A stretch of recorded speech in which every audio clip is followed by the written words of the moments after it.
இதனுடைய பெஸ்ட் நாமத்துக்கு சோத்துறேன். உங்கள் எல்லாருக்குமே இந்த ஒரு 2 மாதமாக தெரியுமென்னு நினைக்கிறேன். நான் எசிக்கியல் சபேஷன் பாஸ்டர்ஸ் சர்ச்சுக்கு தான் நான் போனேன். நான் கிட்ட ஒரு வருஷமாக நான் அங்கே சர்ச்சுக்கு போகிறேன். இதுக்கு முதல் நாங்கள் ஊரணியில் தான் ரசு பாஸ்டர் சர்ச்சுக்கு தான் போனேன். நாங்கள் இப்போ ஒரு வருஷமாக நான் இங்கே தான் சர்ச்சுக்கு போகிறேன். இப்போ கிட்டத்தட்ட ஒரு 5 வருஷ காலமாக எனக்கு ஒரு 3 வருஷமாக இந்த வயிற்றில் ஒரு 5 சதத்துக்கு மேலே எனக்கு ஆப்ரேஷன் செய்திருக்கிறாங்க. செய்து ஒரு முடிவே இல்லை அதில். அப்போ இங்கே மட்டக்களப்புலேயும் எனக்கு எதுவுமே செய்யலை, எல்லாம் அம்பாறையில் தான் செய்து கொண்டு இருந்தாங்க. இப்போ 2 வருஷமாக அப்படி ஒன்றும் நடக்க இல்லை, வயிற்றில் கத்தி வைக்கவே இல்லை எனக்கு. அதுக்கப்புறம் நாங்கள் இங்கே தன்னாமனைக்கு ஒரு 2 வருஷம் ஆகுது. இந்த 2 வருஷத்துக்குள்ளே திரும்பவும் மறுபடி எனக்கு கேணியாக வந்திருந்தது. ஏற்கனவே செய்த ஆப்ரேஷனில் எனக்கு கேன்சர்ன்னு சொல்லி தான் ரிப்போர்ட் வந்திருந்தாங்க. நான் கேன்சர் கிளினிக் தான் போய்கொண்டிருந்தேன். நான் அப்போ அந்த நேரத்தில் திரும்பவும் கேணியாக வந்திருக்குது 2. அதுக்கு மேலே ஒரு படலம் ஒன்று திரும்பவும் வருது அப்படின்னு எனக்கு ரிப்போர்ட் தந்திருந்தாங்க. இங்கே எனக்கு 2 தரம் சிடி ஸ்கேன் எடுத்து பார்த்துட்டு சொல்லியிருந்தாங்க, உங்களுக்கு கேன்சர் தானம்மா திரும்பவும் என்று சொல்லி. அப்போ நான் அந்த வேளையில் ஜெபம் பண்ணியிருந்தேன். வீட்டில் ஜெபிக்கிறது தான், ஆனால் சர்ச்சுக்கு போகிறது பின்மாற்றமாக இருந்தது. நான் போக இல்லை. அப்போ கொஞ்ச நாள் நான் இருக்கும்போது புவனலோஜினி அக்கா தான் என்ன இங்கே வா, எங்கிட்ட சர்ச்சுக்கு வா, விடுதலை நடக்கும் வான்னு சொல்லி என்னை கூப்பிட்டா. அப்போ நான் சொன்னேன், எனக்கு இயலாது போகிறதுக்கு. நான் தண்டவாளத்தால் நடந்து போகிறதால நான் போக இல்லை, பின்மாற்றமாக இருந்தேன். அப்போ எங்களோட அம்மா அடிக்கடி என்னை ஊக்கப்படுத்துவா, சர்ச்சுக்கு போ, ஆண்டவரை தேடு, நிச்சயமாக அது விடுதலை வருமெண்டு. நான் அந்த வார்த்தையை கேட்கல, அலட்சியமாக இருந்தேன். ரட்சிக்கப்பட்டேன். நீட்டி நாளில் பாஸ்டர் சொன்ன மாதிரி சபைக்கு வரவங்க எல்லாரும் ரட்சிக்கப்பட்டவங்க இல்லை, அந்த வேதத்தின்படி நடக்கணும், அதுதான் உண்மை. நான் ஒரு குறிப்பிட்ட காலமாக அந்த வேதத்தின்படி வாழ்ந்தேன். அந்த வாழ்க்கையில் நிறைய அற்புதங்களை ஆண்டவர் செய்திருந்தார். இந்த கடைசி மகன் எனக்கு பிள்ளையிலே இல்லை, மூத்தவர் மட்டும்தான், பிள்ளையிலே இல்லைன்னு டாக்டர்ஸ் சொல்லியிருந்தாங்க. இந்த கடைசி மகன் வயிற்றில் இருக்கும்போதும் எனக்கு வயிற்றில் கட்டி என்று சொல்லியிருந்தாங்க ஃபர்ஸ்ட் தரம். ஆனால் திரும்பவும் ஆண்டவர் நிச்சயமாக என்னோடு பேசி, அந்த ஒரு ஊழியக்காரன் மூலியமாக பேசி, அது கட்டி இல்லை, அது உனக்கு ஒரு குழந்தை தானு சொல்லி ஆண்டவர் குழந்தை எனக்கு தந்தார்.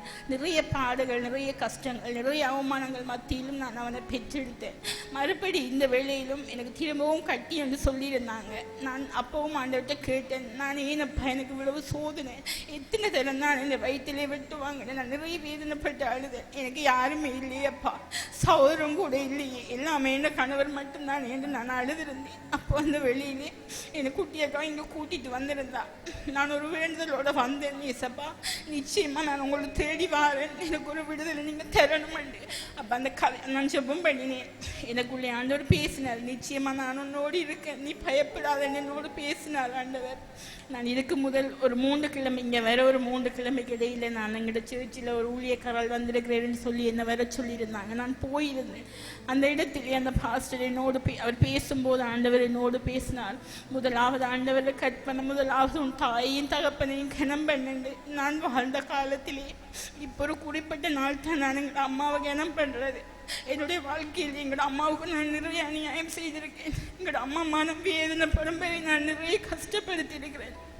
அதை நான் உணர்ந்து கொண்டேன். ஆனால் நான் ஒரு 4 ஆண்டவற்றை மன்னிப்பு கேட்கல. நான் இந்த இடத்திலே வந்திருந்து முதலாவது நான் ஆண்டவற்றை கேட்டது, என் தாய்க்கு நான் செய்த பாவங்கள் எல்லாம் மன்னிங்கப்பா என்று தான் நான் ஆண்டவற்றை கேட்டேன்.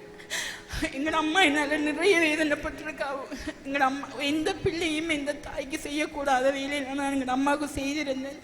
ஆனாலும் கர்த்தரின் பாவங்களை மன்னித்தார். கடைசியாக எனக்கு 2 தரம் சிடி ஸ்கேன் எடுத்து 2 தரத்துலேயும் அவங்களுக்கு என்னென்று விளங்க இல்லை. அடுத்த தரம் சொன்னாங்க, நாங்கள் குத்தி எடுத்து பார்ப்போம்ண்டு. அப்போ நான் இங்கே ஜெபம் பண்ணிட்டு போயிருந்த போது பாஸ்டரை சொல்லி நான் ஜெபம் பண்ணிட்டு போனேன். எனக்குள்ள ஒரு விசுவாசம், நிச்சயம் ஆண்டவர் எனக்கு விடுதலை தருவார், எனக்கு அப்படி எதுவும் இல்லை. அந்த ரிப்போர்ட் வந்ததுக்கு அப்புறம் ஒரு 18 நாளைக்கு அப்புறம் அந்த ரிப்போர்ட் வந்திருந்தது. அந்த ரிப்போர்ட்டில் உங்களுக்கு கேன்சர் என்ற வார்த்தைக்கு இடமில்லம்மா அப்படி என்று சொல்லியிருந்தாங்க. நான் மிகவும் சந்தோஷப்பட்டேன். என் தேவன் என்னோடு கூட இருக்கிறார், என் தேவன் என்னோடு கூடவே இருக்கிறார்னு நான் நினைச்சேன். அது சாட்சியாக நான் சொல்லணும். என் வாழ்க்கையிலேயே முந்தைய காலங்களிலே நான் போய் சாட்சி சொல்வது உண்டு. இப்போதைக்கு என்னுடைய வாழ்க்கையில் நிறைய அவமானம், நிறைய கஷ்டம், நிறைய பாடுகளின் மத்தியிலும் ஆண்டவர் என்னோடு இருந்து என் தேவைகளை எல்லாம் சந்தித்து வியாதியின் மத்தியிலும் என்னை தேற்றி வருகிறார். அதற்காக என் தேவனை நான் நன்றி சொல்லுகிறேன்.